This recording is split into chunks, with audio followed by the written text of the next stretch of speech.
తులారాశి వారికి శ్రీ క్రోధినామ సంవత్సరంలో ఆదాయ వేళలేంటి, ఏ విధి విధానాలు పాటించాలో ఈ వీడియోలో సవివరంగా సంపూర్ణంగా తెలుసుకుందాం.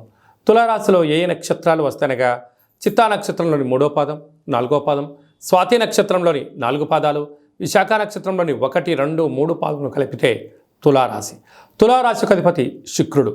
ఈ శుక్ర భగవానుడు ఈ సంవత్సరము సేనాధిపతి, అర్ఘ్యాధిపతి, మేఘాధిపతి అవ్వడం వలన వీరికి సస్యశ్యామలమైన జీవన విధానం, జీవితం పైన ఒక ప్రణాళిక, విజయానికి ఎలా ప్రగతి 10 మెట్లు అన్నట్టుగా వీరు చక్కబెట్టుకోవడంలో అద్భుతమైనటువంటి జీవన శైలి వీరు సొంతం కాబోతుందని చెప్పి గమనించాలి.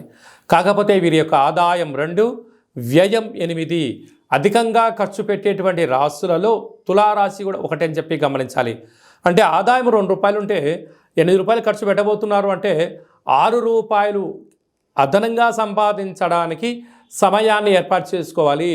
అధికస్య అధిక ఫలితం అన్నట్టుగా కొద్దిపాటి సోమరితనాన్ని పక్కన పెట్టి ప్రణాళికాబద్ధంగా ఒక జాబ్ చేసే వాళ్ళు పార్ట్ టైం జాబ్ ఎత్తులాడుకోగలిగినట్లయితే ఈ ఖర్చుల్ని అధిగమించే ప్రయత్నం చేయగలగాలి.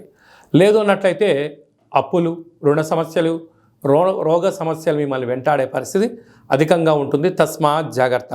రాజ్యపూజ్యం 1, అవమానం 5.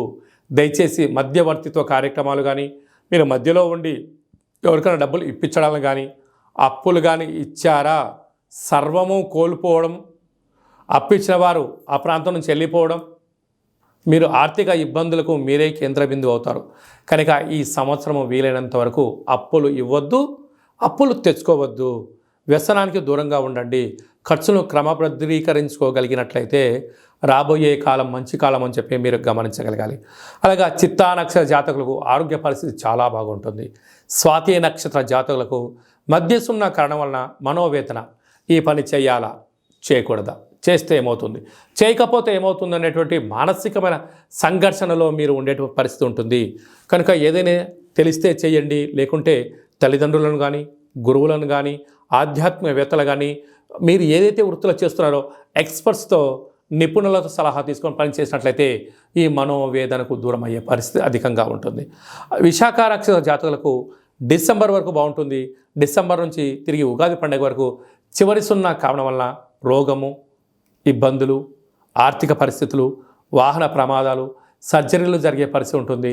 ఆరోగ్యాన్ని జాగ్రత్తగా భద్రపరచుకోగలగాలి. అలాగా సేనాధిపతి, అర్ఘ్యాధిపతి, మేఘాధిపతి శుక్రుడు అవ్వడం వలన వ్యవసాయ సోదరీమణులకు తెల్లటి పంట అనగా పత్తి, జొన్నలు, వడ్లు బాగా పండడము, ఎర్రటి నేలలు కలిసి రావడము, సకాలంలో వర్షాలు పడడము, వస్త్ర వ్యాపారాలు, అత్తరు, సెంటు, పన్నీరు, వస్త్ర వ్యాపారాలు, డైమండ్ బిజినెస్లు, అలాంటి వాహనాలు, క్రయ విక్రయాలు చారికి వీరి యోగదాయకం అని చెప్పి గమనించగలగాలి. కనుక వీలైనంత వరకు మౌనం, ధ్యానం, దానం, ధర్మం యోగదాయకం అని చెప్పి మీరు గమనించగలగాలి. కనుక మీరు కపాల కాలభైరవ స్వామిని స్మరించడం, ఆనంద కాలభైరవ స్వామి యొక్క దీపాన్ని పూజామందులో పెట్టడం, కపాల కాలభైరవ స్వామి యొక్క ముగ్గురు ఇంటి బయట పెట్టుకోవడం వలన శత్రుదృష్టి, నరదృష్టి తొలగిపోయి ఐశ్వర్యం, ఆనందం, రైతు సోదరీమణులకు గృహ భవన నిర్మాణ కార్యక్రమాల అందరికీ యోగదాయకం అని చెప్పి గమనించాలి.